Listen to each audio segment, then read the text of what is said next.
Walmart just reported this morning. They absolutely crushed. They're up 6% during the day. Guys, here is what happened. They reported $161.5 billion in revenue versus 159.6, EPS of 60 cents versus 53, and the most important number to me when it comes to any retail organization is, what are their same-store sales doing? What are same-store sales? Same-store sales are stores that are basically open, more mature stores, open at least a year. Every company has a different version of what that is, but you want to make sure that the stores that already exist are growing, or if they're declining, there's a reason for it. With Walmart, they reported 3.9% same-store sales growth versus an estimate of 3.42. And another big number, e-commerce growth, 22% versus estimation of 13.33%. No wonder Walmart's up so much today. But remember, as a channel, we're not focused on the short run. We're not focused on what's going on here in the quarterly.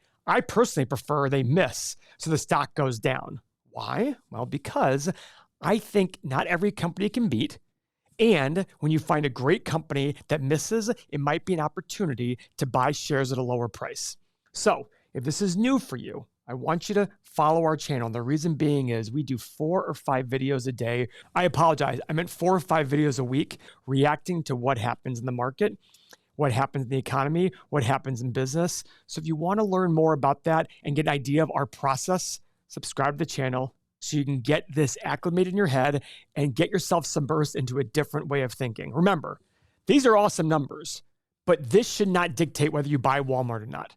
What should matter is price versus value. Is it nice to see this stuff, especially if you're a Walmart shareholder currently? Absolutely. But if you're an investor and you want to buy a company at lower prices, you got to root on for some temporary bad news. That's the best way to make money in stocks. So please subscribe to the channel so you can watch our 4 or 5 videos per week that react to the economy, market, business, etc. Now, before we get into the actual press release, like I said, up 6% today so far to $63 per share. How has it been doing? Well, in the last 1 year, it's up 27%. Year to date, up 20%. 6 months, 22%. 3 months, 12%. Guys, every single one of these is a plus. That's incredible. All of these are a plus. That is insane. So Walmart is a $515 billion market cap business with a $666 billion enterprise value. That difference right there is essentially the debt. Remember, they have a lot of stores. They have a lot of leases. That counts as the debt here. That's a big reason for that. They pay a dividend, not huge, 1.2%, but their PE and price to free cash flow are 33 and 34 respectively. That's a lot. That's a lot. Now, is Walmart worthy of a premium to the historical average of 15 times earnings and free cash flow? Absolutely. What kind of world would we live in if Walmart didn't exist? Like, what would have to happen in this world that 10, 20 years from now, Walmart was not around? That's why it deserves a premium, in my opinion. Now, you might assess it completely different. That's what makes investing so wonderful. That's what makes investing an art. Because it's all about you assessing the situation for your personal situation. I'm here to show how I think about companies. And the great news is, if you like my process, you can apply it to anything you're doing. And that's what's most important. It's about finding pieces of a process that work for you. I've pulled from many different investors over time to find the process that works for me. A lot of investors won't touch retail. I personally like retail. I just think there's a lot of negative stories around retail. And physical retail is a declining business, but there will be people who make it. I think Walmart's going to make it. And I love the fact that they still have same-store sales. By the way, go to walmart.com. You can go buy a $55,000 Patek Philippe watch on walmart.com. So we always thought of Walmart as this cheap place, but they're trying to become like Amazon where you can sell anything on there. We have retail businesses here that we've sold on Amazon, on Walmart, the same thing we sell on Amazon. Walmart's trying to become more and more about everything being sold there, just like Amazon did. Let's check out the 8 pillars on Walmart. Guys, just what we love to see. 6 check marks. The only issue we have here is valuation, which we've already talked about. Again, Walmart deserves a premium, but their 5-year PE is 37. Their 5-year price to free cash flow is 33. You know what I like? That the price to free cash flow is lower. If you look right here, their average net income in the last 5 years was $13.9 billion. Their average 5-year free cash flow, 15.7. So I love the fact that it's higher than their free cash flow is higher than their net income. And don't forget about that dividend. It eats up $6 billion of their $15 billion in free cash flow. It's about 40%. They can afford that. Now, you guys know me, how much I preach against dividends. I think dividends are the last thing that should be paid out of a company's free cash flow. I think there are other opportunities. I will say they've been buying back 5.5% of their shares in the last 5 years. Okay, seems a little rich, but maybe it's okay. Now, let me pull up the press release. I have to say, guys, this is the nicest earnings press release I've seen. I love this. Look at this. Their revenue right here, Q1 24 was last year. They did 152 billion and 161 this year. Earnings per share, 63 cents GAAP version, adjusted here, 60 cents, up 200% on GAAP, up 22% on adjusted earnings. Operating income, down a little bit, but still up for the comparative period, 9.6 versus 13 point, sorry, it's up 9.6% and adjusted of 13.7. You want to see operating income grow. That's how you drive value in a bit. That's how you see the fundamentals of the business getting higher and higher. Listen, interest rates can change. They can cause net income, but you want to see how the operations of the business are doing. I love seeing this from such a large company like Walmart. What a great company. Now, if you own Walmart stock, you're probably like, this is awesome. And you're going to feel great about this. And that's awesome. I don't blame you. But not everything is going to be great forever. There will be down times for Walmart. Let's look at their chart here over the last 10 years. It's not always up. Overall, it's up. But look at these big drops right here. Look at these big drops. You have to sit there and be okay seeing it go from, what was this price right here? This price right here was a peak of $29.36 to a low of $19. That's a 33% drop. And if you bought right here, you'd be like, ugh, I don't like this very much, but it went on to double from this price right here. So how do you handle that? Well, guys, that's where the fundamentals come into play. That's what I'm trying to teach on our 2 channels. Looking at the fundamentals is how you make your decisions. But everybody has the brain power to make money in stocks. Who has the stomach?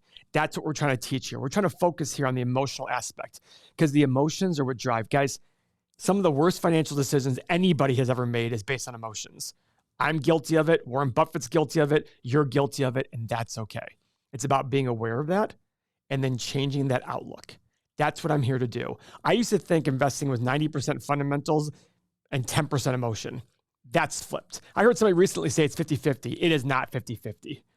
It is not 50-50 at all. You can do very well just by having a basic fundamental understanding. But if you're able to handle the emotional part, if you're able to surround yourself with like-minded people who all have the same kind of feelings about emotions and can keep them in check, you're going to do much better in investing. How much better? It depends what companies you're buying. We have a member of our community who was up 98% last year in their investments and up 30% so far this year. But they buy much smaller companies than I'm willing to buy.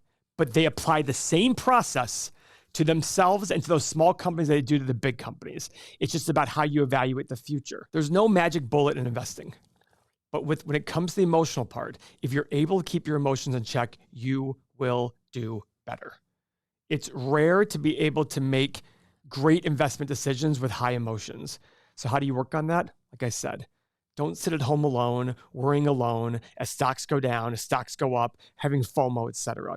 Surround yourself with like-minded people. Surround yourself with the people you want to be similar to. As Warren Buffett says, show me someone's best friends and I'll show them how they're going to turn out. And that's 100% true. And that's why I created our community of like-minded investors, thousands of investors in here who have the same issues, going through the same things you are all going through that I'm going through. We all have it. It's about being aware and then working on the things that are inhibiting our ability to get better returns. And usually that's emotion. So join this community, click the link below, $7 for 7 days, get a hold of your emotions now, set yourself up for a much better future. And remember, we have a limited number of spots every day, so go sign up now before those spots go away, because if you get on the wait list, yes, there are ways to fast track yourself, but get yourself the spot today before the wait list kicks in. Now, even more so with this quarterly report. God, look how nice this thing is. Look at this. Comparable sales growth at Walmart US, 3.8% excluding fuel. 104 billion versus 108.7. Sam's Club up 4.4% on comparable store sales, and Walmart International 10.7%. Now, some would argue that Walmart doing very well is a sign that the consumer is getting a little concerned. I said this in a video before. Again, I'm not trying to be a futster, but I don't think people are really understanding that there are concerns out there with inflation and things like that. When these concerns do exist, people go to the less expensive option. They're going to go to the Walmarts of the world, right? So this might be a sign of that Walmart's getting better as the consumer gets a little bit more cost conscious. But look at this international growth. Wow. A lot of potential there, guys. 10.7% growth internationally on same store sales. A couple other really good things here. Gross margin up 42 basis points. That is awesome. Consolidated operating income up 0.6 billion or 9.6% that we talked about before. That's incredible. Global advertising business grew 24%, including 26% for Walmart Connect in the US. This is their online platform. So this is all great news, guys. I think, global inventory down 2.7%, including a 4.2% for Walmart US. So guys, retail is all about managing your inventory, especially for a company like Walmart in their supermarkets where there's a lot of perishable items. This is all good information. I give Walmart an A on this whole entire quarter. But again, I'm the kind of person who sits here and says, don't make your decisions based off one quarter. Long-term fundamentals, that's what matters. In the next 10 years, Walmart's going to miss, they're going to beat, they're going to crush, they're going to miss big. The question is, do you have the ability to sit there and stomach it through good and bad times? So guys, click the link below, sign up for our community, and don't forget to subscribe to the channel. Thank you for your time.